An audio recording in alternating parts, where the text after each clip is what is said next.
Hi, my name is Nancy. I've been at Heart and Soul for 6 years, and one thing I love about Heart and Soul are the gratitude walks every first Saturday. It's beautiful people and beautiful scenery every month. Greetings, family. My name is David Lee Walker Jr. I've been with Heart and Soul for 5+ years, and what I love most about Heart and Soul Center of Light is that we are a world-class teaching and empowerment ministry. And when I say that the teaching is everything that my soul and my spirit need for me to be my highest and best yet to be, I am so grateful and so thankful that not only do I have this access to this world-class teaching and empowerment, I get to do it in beloved community with the Heart and Soul community, and that makes the experience even better. So I'm grateful for the teaching and the fact that I get to live life with such a beautiful, wonderful, powerful community of people. I give thanks. Hi, my name is Felicia Williams Cozy.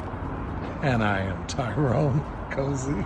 And we've been members of Heart and Soul Center of Light since Reverend Andriette married us over 11 years ago. That's right. And one of the things we love about Heart and Soul is that it is a place that anchors our love and our relationship together. And it's been doing that for a long time. Met Reverend Andriette before she was a reverend. And all I know is that her heart is so pure and loving, and to see all this manifested as a result of a vision. So we're just in love with that vision. We're in love with her, and we know that ain't no place like Heart and Soul. Would you agree? I agree. All right.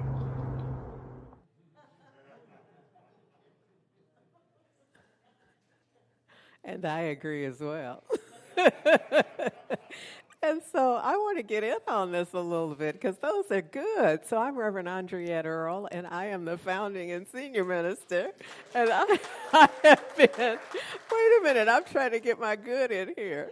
And I have been at Heart and Soul, obviously, for 13 years as the founder.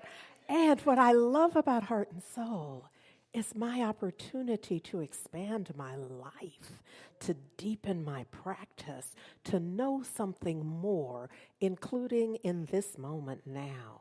I am grateful for y'all. I'm grateful for what we've created. I'm grateful for the divine expansion of it. I'm grateful for the way that this is all unfolding. This is something good. And for this, I'm grateful. Thank you. Thank you. So good morning, Heart and Soul.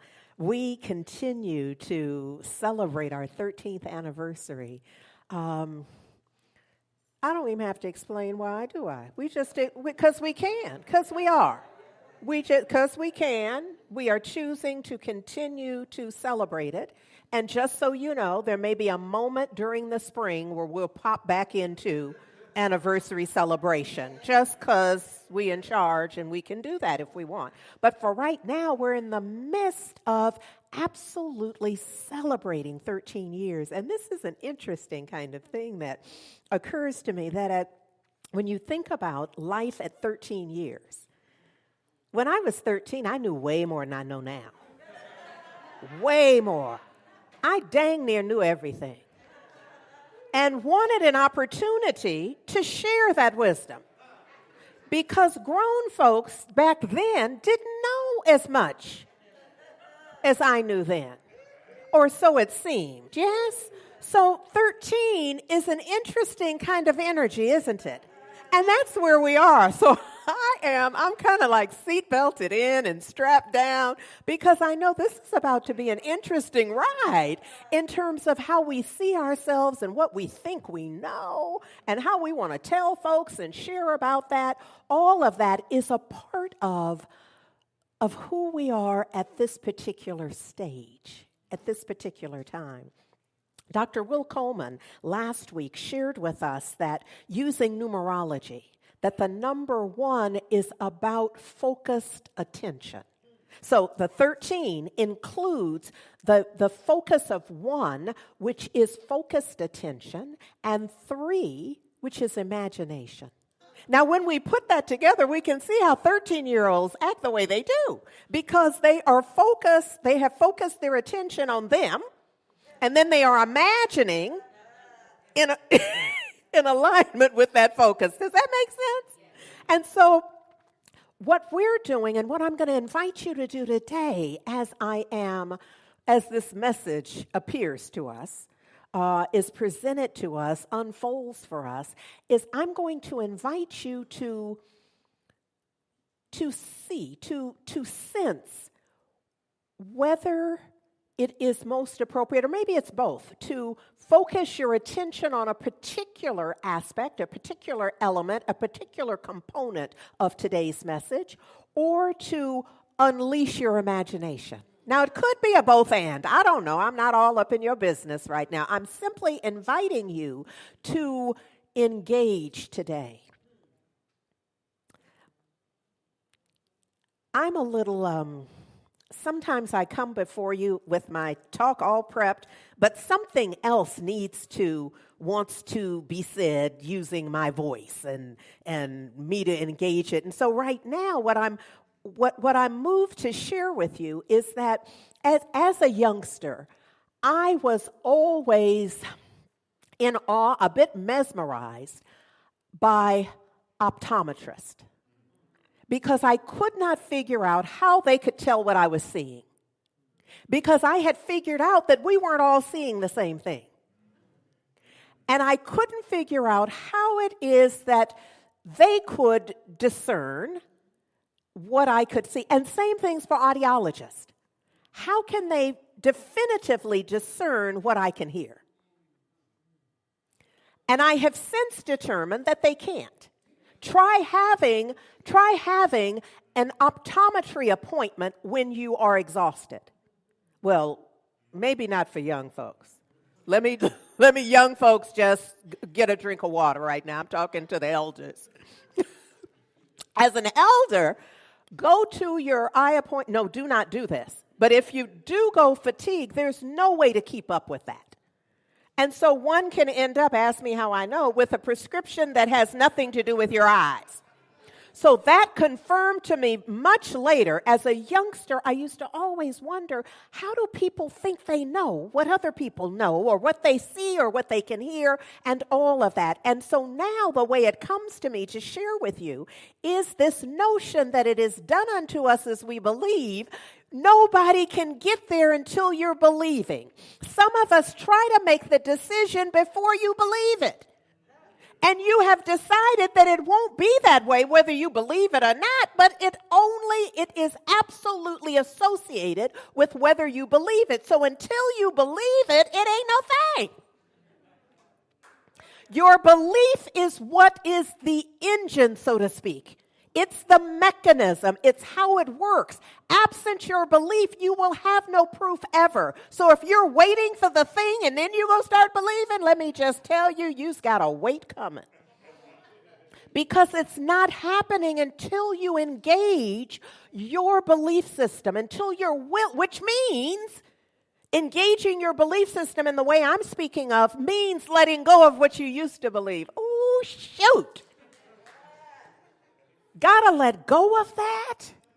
I've trusted that. That's what I'm leaning on. Been driving that, been riding in that. Yeah, you're going to have to let go of that. Or there'll be no new. There'll be no shift. Not in the way we pray for, not in the way we dream for, not in the way we sing about and affirm. That new, that shift, that difference is wholly reliant on your believing it in. You're calling it forth from the inside out. I know we're waiting for it to show up and then we're going to engage. That ain't how it works. How it works is that you bring it. Where I grew up, kind of in my little neighborhood, we used to say, you got to bring some to get some. This is that. This is that. This is where we're required to focus our attention on the highest and best. And then imagine it. Oh, well, this is a whole other talk. I don't even know. So look at here. If we are truly focusing our attention on the highest and best, in Revelations 21, it would say a new heaven a new divine idea. If we were to focus our attention on a new divine idea, somebody would say peace. In fact, I'm going to ask you right now, what is it for you? Even you at home and out to brunch, all that, put the fork down for a moment. And let's just focus our attention to see, what is it? What's your heart's desire? What is it you're praying for? What is it you're hoping for? What are you desiring for the children? What is that? Call that out right now, whatever that is.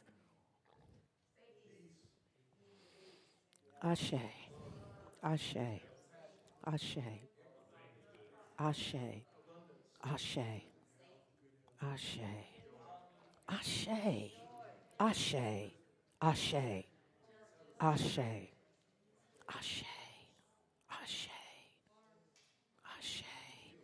Ashe. Call it out. There's power in our word. So just to speak it is saying something. So out to brunch, kick back in bed, on the side of the whatever. Yes, name it. But you're not done. You see, because after we have focused our attention, and just saying it is not the same as focusing one's attention. Let's be clear. So saying it is a step. Not going to get there if you don't say it. Are you clear about the...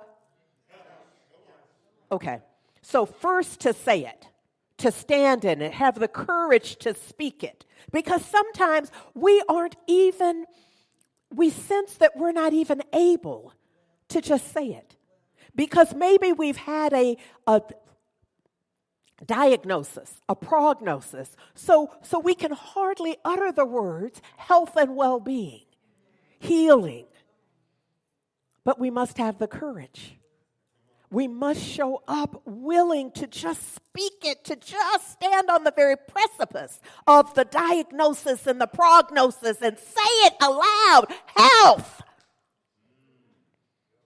and wellness.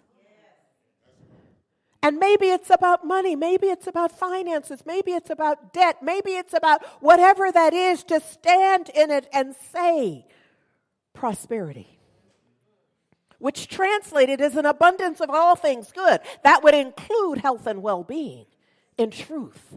So we just stand at the very edge of wherever we see ourselves, which is directly connected to the greater possibility.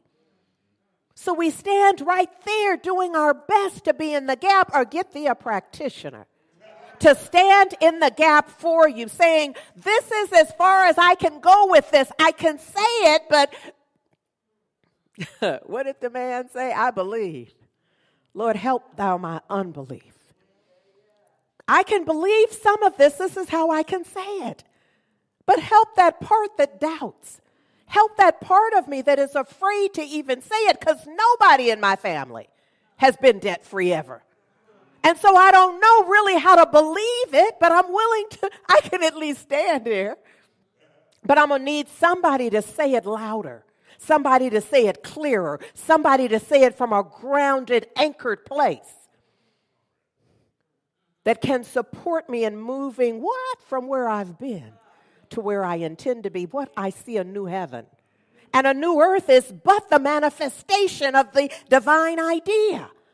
My focused attention and that you see, the imagination. So here's our step, yes? It's first to say it. Well, no, you can't say nothing you don't know. So first you're going to have to know it. So just be willing to know it, to have an awareness. Awareness is always your first step. So have an awareness of the heart's desire. Yes? And then be courageous and speak it. Be bodacious. Say something that has never been said before. Or maybe you've said it before, but this is the first time you meant it. See, don't get caught up in it. Just be willing to stand in it. Boldly, freely, yes. Yes, go for it would be another way. So you're aware, first of all, and now you've spoken it. And now focus your attention on it. And what that means in this instance is do not entertain the contrary. Do not you cannot be the expert on credit card debt and how hard it is to get out of it. while you affirm prosperity. You must focus your attention on your intention, your heart's desire for prosperity. You have to let go of all of your wisdom that you've acquired about debt and doing without and being without. And this is not denial, this is shifting your attention. I don't know if you get that. It can be subtle. It's a bit nuanced until you master it. Because I'm not telling you don't act like you got the bill. I need you to act like you got the bill. Because part of being debt-free is getting that paid. So it's not denying what is, it's seeing it in a different way. Some of us have seen it as a permanent condition. And so we live in it as if it's a permanent condition. This begins to shift that. So you're saying, okay, that's how it is right now, but it ain't going to always be that way. So what's the song? It ain't I can't get it right now. Let me move on. But this idea is because sometimes I get a little caught up in an eddy of trying to remember something that really is tangential to the thing itself. And so I'm going to try to focus my attention, model the behavior right here, right now. That the idea could be that, okay, so you've been in court with the case or you've had the hearing and it did not go the way you wanted or the way you know is right. Now you can decide that it's over. That it's over and that's just that. Or you can decide that the power of your belief makes a difference. And you're going to begin to believe something about that.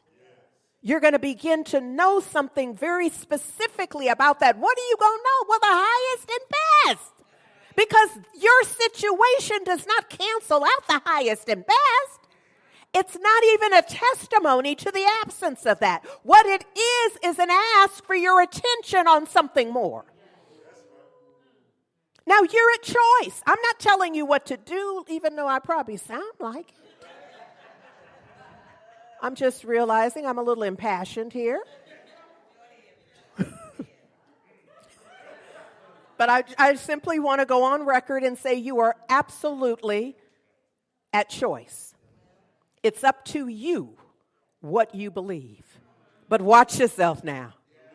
Watch yourself. That's a lot of power, your belief. Why? Because it's done unto you as you are believing. Not how you gon' believe or how you told people you believe, but as you are yet believing.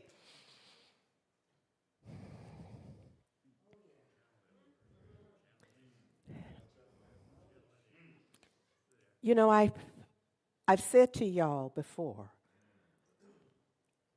maybe you can go see your GP, your general practitioner, by yourself. But if they send you to a specialist, do not go alone. Because you need someone to hold the energy of the truth, of the highest and best.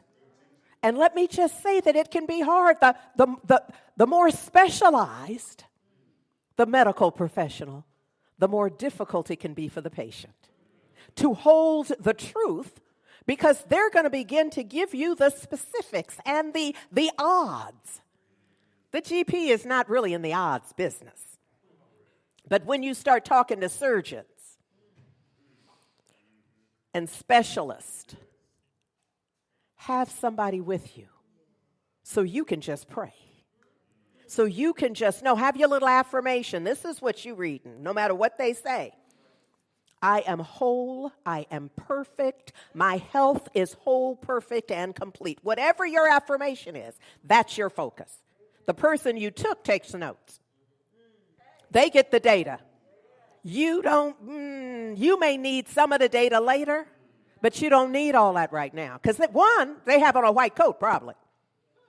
And a white coat can transform your mind. You're just being there crazy.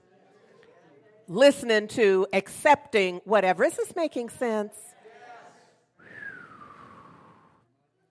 Father, Mother, God. So you're not going to the doctor and you're not going to court by yourself. This isn't about the attorney or whatever professional you have. What you need is somebody you know is not going to be distracted by the proceedings.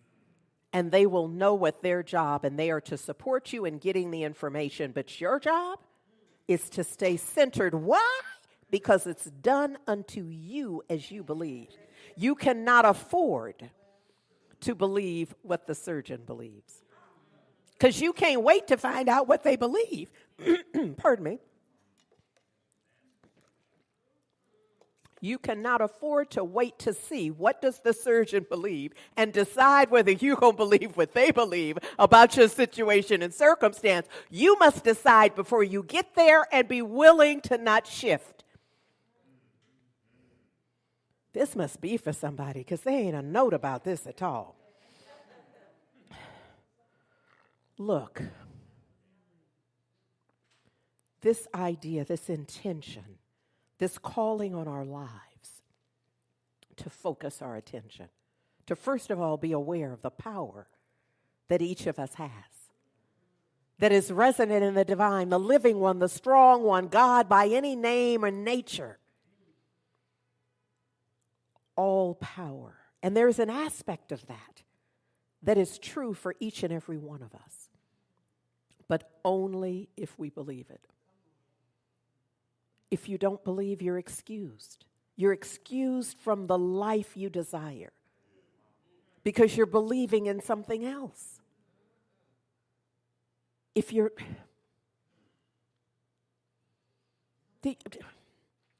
there a question? I'm just going to pause. Is there a question about any of this?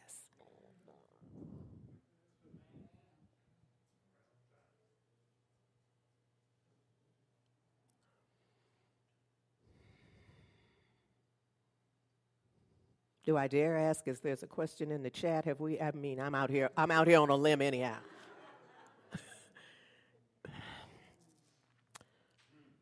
Look, there is a power that is present right where we are right now, each of us. Now, some of us feel it right now because we've been doing the work to open ourselves to feel it, to recognize it, to realize the presence. If you've not been doing that, you probably don't feel it. And it could be that what I'm saying right now to you sounds like gibberish in a sense. And for some of you, you could make the mistake of thinking, I already done that. Can I just tell you, it's the kiss of death? When you believe that you have already done all you can do, and you're still here drawing breath? Because the still here drawing breath part is a clue. Now, if you're not, if this is your last breath, you're excused. But if it isn't and you're going to draw a few more, then you need to get in the game. And the game is one of knowing the truth. As much as you can know. None of us is responsible for knowing all the truth everywhere, always. But you're responsible for knowing that piece you're supposed to know. You're responsible for knowing who you are and who, somebody would say, whose you are. You're responsible for knowing the truth about your being. You're responsible for knowing that there's only one. There's just one, and that we are all part of it. There's one breath. We are all breathing it. There's one life. We are all living it. We are responsible for knowing this. It's only in the let go that we have space for that is our heart's desire. Yeah, I know we just want to add the heart's desire right on top. That's not how it's going to work. It's creating the space, journey in divine bliss.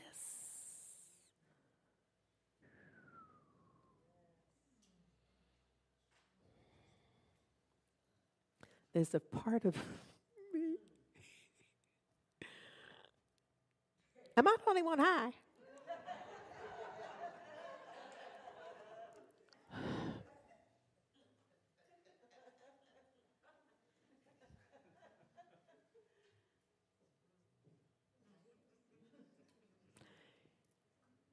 if you accepted the invitation, you too would be hanging on.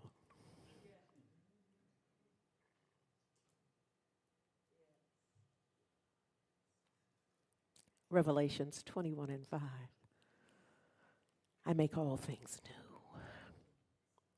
It is in the divine journey, away from the mundane, in the divine journey into bliss, into truth, into light, into love, that one experiences the divine transformation.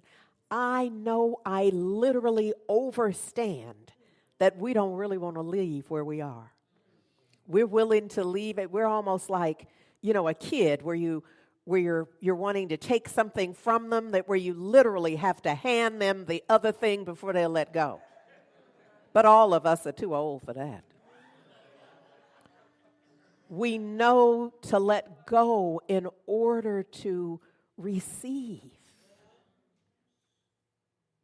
And this is that. It's that journey in bliss that supports us in the let go.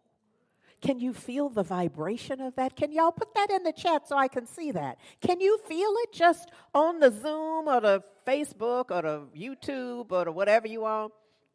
Can you really feel that? Because there's a divine feeling tone to this.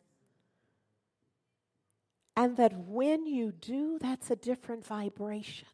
That's why it's important. I'm not just assigning feeling. I'm making note that what you feel is vibratory. It's a response. It's a noted, aware response to the vibration. The energetic frequency, it was always present. I have this belief that musicians and contractors, builders, electricians, plumbers, architects, no, not so much. The folks who are kind of, sort of, yeah, let's bring them in too. The folks who know that what they're doing, they are doing in alignment with principle. So they may not call it that, but in music, there are principles. Those notes, there are only so many, and do you watch often when musicians get to that point where they're just feeling it? No, they aren't just feeling it. It looks like that to us. They're doing way more than feeling it because they're in the thing itself. You see, they've already done the study and or practice. Because some folks do it without the study. But they are so immersed in the practice that they can't even turn it loose. That there's no place where the music ends and they begin. That it's all one. And when you watch someone who is proficient, has mastery in the electrical or carpentry, it's an art. And you see them, they know what to do and what not to do. I don't think y'all get what I'm talking about. Because you're still in your seats. The top of your head hadn't blown off like mine has.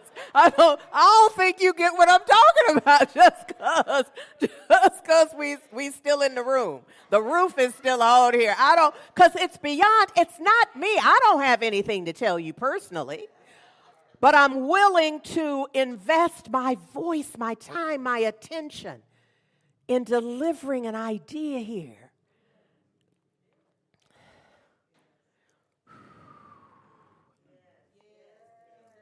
Okay, look. I don't know why I said that.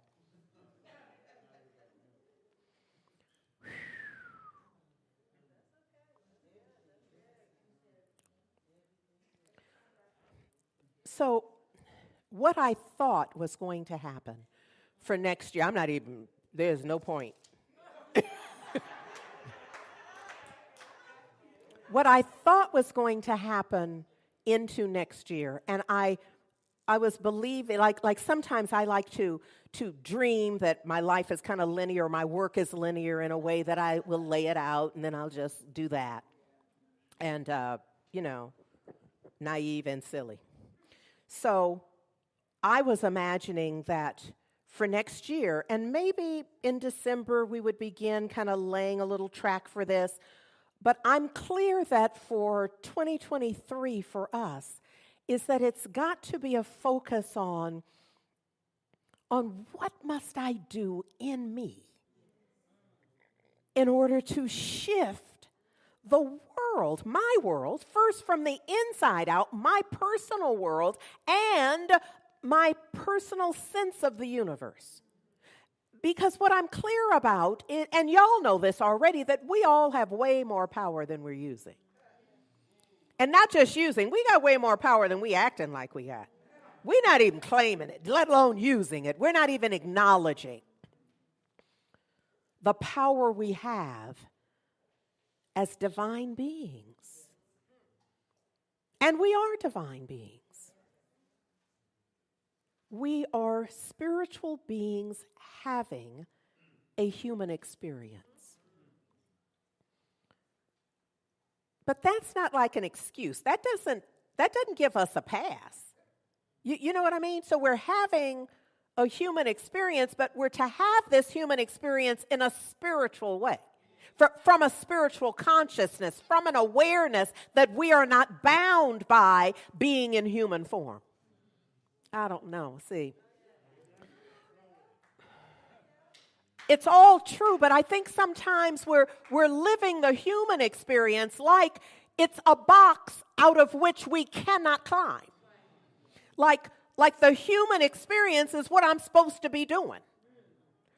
Rather than having the light of the divine so shine as me in my humanity that it transforms that.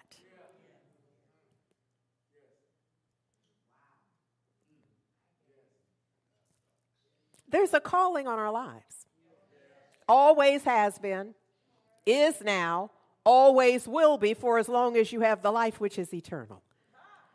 Oh, see, there's so much for us to glean, for me to glean the divine eternality of life, of my life.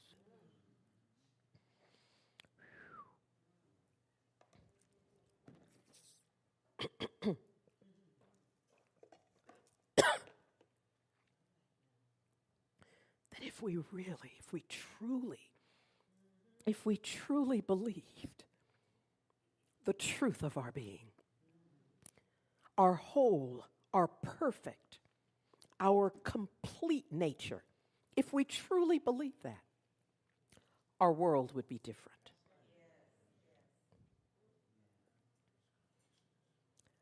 I know we're waiting on the world to change so that we can be all that we can be.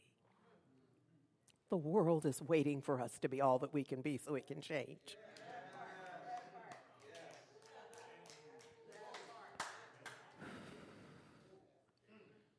Look, Ernest Holmes did this thing about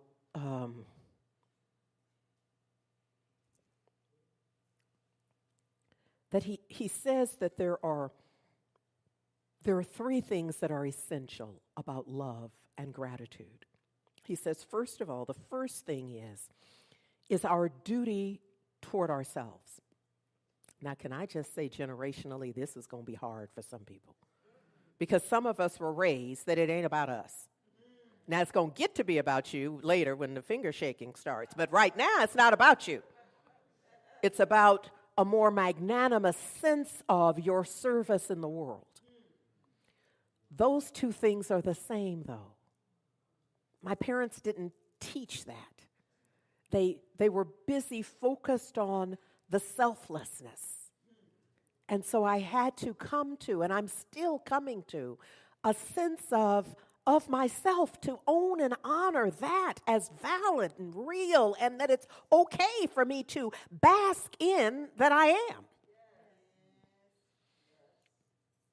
So Dr. Holmes says our first duty toward ourselves is that we must right ourselves. That we must get right ourselves before we can see our brother or sister right. So it kind of, it shifts the why to me. You know, but the way some of us were raised were just as if that was just a bad thing for you to be sitting up thinking about you.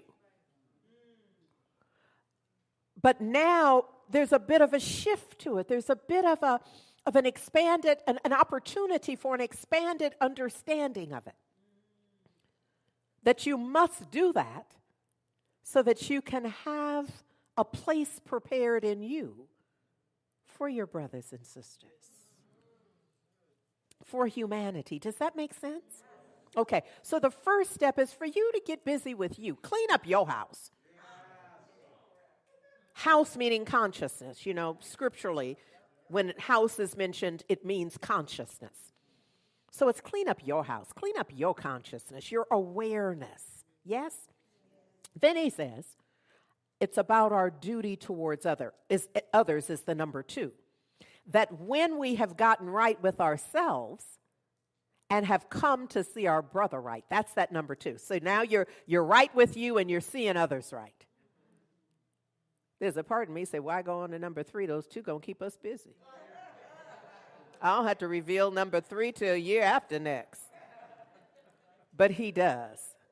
He says our duty toward God, the divine, the living one, the strong one, by any name or acknowledging any aspect of its nature, then we behold the divine. Then we behold the divine, the living one, the strong one, the all in all, that it may behold us in the same way that we behold it.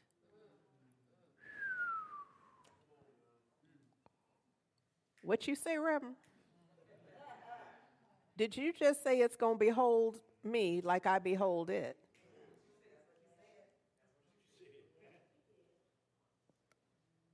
Because if y'all really heard that, I would expect that a bunch of folks would need to leave. They'd be like, you know what? I got work to do. Rev, I love you, but I can't sit here because I need to go journal. I need to go make an appointment with a practitioner. I need to work some stuff out. I can't just be sitting around here on Sunday morning. Because look, if it's responding to me as I respond to it, I don't have not a moment to waste. As I realign my attention with my intention. Yes. You see, this is why, at least for me, I remember that one of those on Easter Sunday when the children would be called up to give a verse. And some of us were left with God is love. And you wanted to be more adept. You wanted to be a better speaker, someone who could memorize a longer affirmation, a longer scripture, so that you could showcase that instead. And it was because we didn't understand the power that was the one. I mean, I'm just going to go on record and say it was all good, but that's the one. The one that we wanted to hurry up and not have to be the one to do God is love. Why is that all I get to say? Because that's all that matters. That's all that matters. That's all that matters. God is love. Oh, John Coltrane said, it's a love supreme.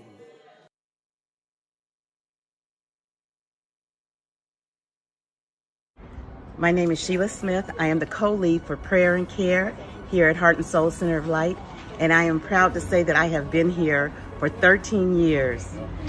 I love Heart and Soul. I have grown as a person. I have grown spiritually. I have an extended family. This is my place. My name is Takia Franklin. I am the mother of Sadeh, Hiram, and Halim. I've been at Heart and Soul for 12 years. My babies have been raised in the beauty of this community and environment, and what I love about it is that it is filled with a village of prayer warriors, people who really understand and understand the importance of doing the work and practicing the faith and allowing that to function. And it has really blessed my life as I continue to realize my highest and best self. So, hi, my name is Dan. I've been a member here at Heart and Soul for 13 years. And what I really love about Heart and Soul is how we are just family here. We always have get-togethers together, and just a loving family, and I appreciate that. Hello, my name is Janet Tillman, and I have been a member of this community and loving this community for over 12 years. And I am so grateful to be a part of it. And the main reason is because of the love and the transformation and the active care that we give each other is consistent. So, this is our time for our closing prayer. And I just want to invoke, if you will, Romans 13:8. Love is the fulfilling of the law because love is God. And I'm adding a love supreme because love is God, a love supreme. And so I just ask if you're comfortable to, just assume whatever the position is for prayer, allow your eyes to close, bow your head, whatever is appropriate for you and your expression of prayer. And just remember that true prayer is universal. It's never just personal. It's never one person just praying for themselves as if they could have and no one else. It's universal in that it's intended to open our heart mind in a sense that we could see our heart's desire for everyone who desires it, that there's no one from whom we are withholding divine good, the divine good that we want for ourselves.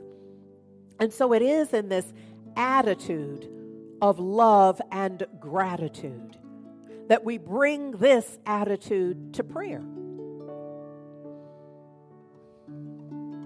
And we begin recognizing that there is one life, the life of the divine, the living one, the strong one, God, Allah, Jehovah, by any name, one life. And that each of us is living the one life, even as the one life is living us. That we are all breathing the one breath. The breath of the divine, the living one, the strong one. We are breathing the breath of God, even as that breath is breathing us. That we are knowing something quite magnificent, something quite beyond any lack or limitation or restriction. That I am knowing on behalf of those who are not yet knowing for themselves. That right where they are, the whole perfect and complete nature of the divine is and is manifesting as each and every one of us. That there is not a spot where the divine is not.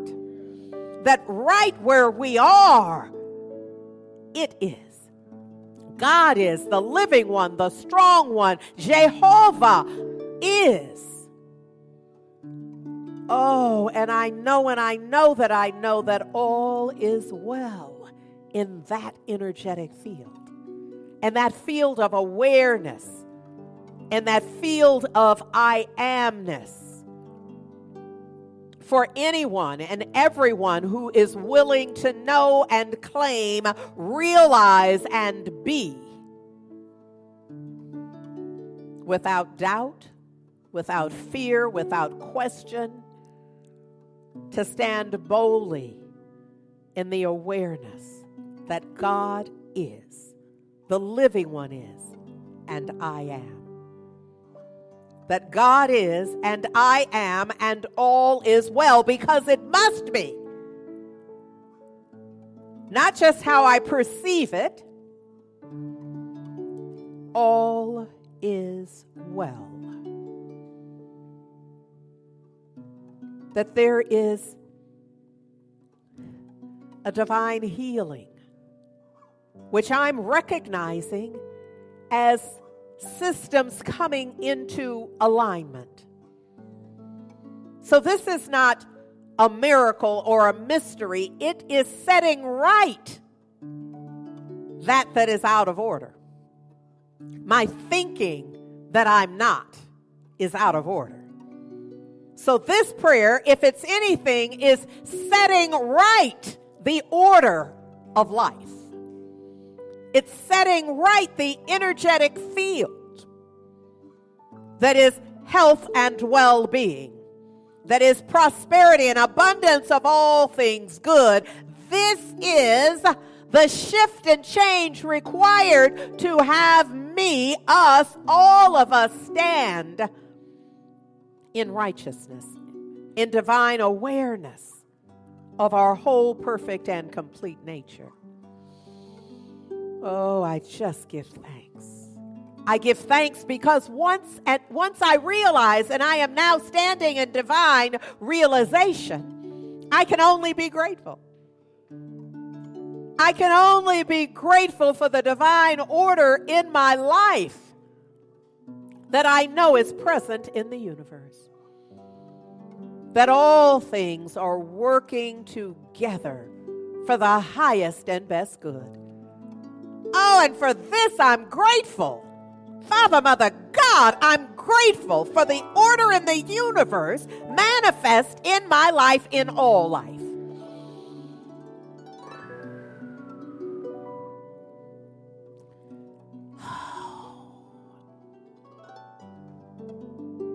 Knowing that this is so, I simply let go. In letting go, I'm releasing this word into the perfect activity of law. And the law I know is love. It's a love supreme. So I am releasing this word, my heart's desire, this perfect truth, into a love supreme. Knowing that it cannot possibly return void. Knowing that it must produce in like kind. That it reveals this divine energetic field in which I stand, in which I live, in which I move, in which I have my very being. Oh, I know that it's done and done well. And so I simply let it be. I seal this for all eternity by simply declaring Ashe.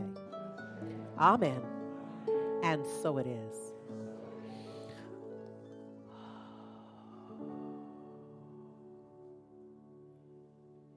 Love matters.